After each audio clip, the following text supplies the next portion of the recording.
Ma cosa facciamo? direi che sta andando benissimo. Adesso facciamo una puntatina verso Balai. Guardiamo un attimino l'andatura, guardami come sono, se sono a segno, sono troppo stretto.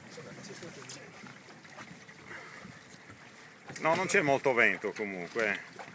Vedi Stefano, ci sono quei fiocchetti di lana verdi, ci sono verdi all'interno e rossi all'esterno. Quelli sono i mostravento che devono essere perfettamente paralleli al fondo, no, alla superficie del mare. Però quando c'è poco vento sono troppo pesanti e vanno giù. Perché devono prendere vento. La spinta, vedi che adesso sta entrambi, esatto. Entrambi devono andare. Sì.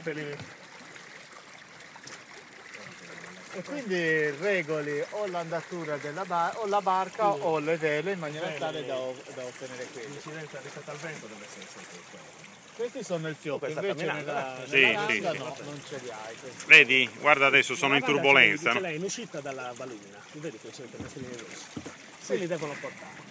Noi stiamo andando abbastanza, vedi, dobbiamo lascare.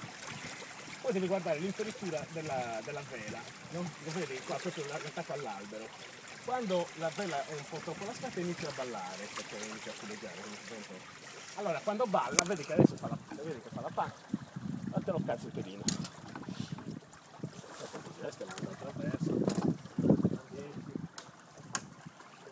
Sempre avanti, troppo avanti queste cose.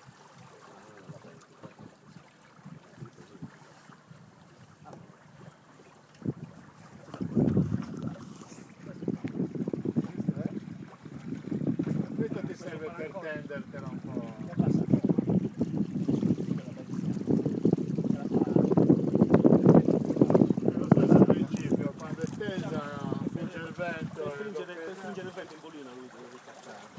Quando invece vuoi caricarlo, importante lo devi mollare.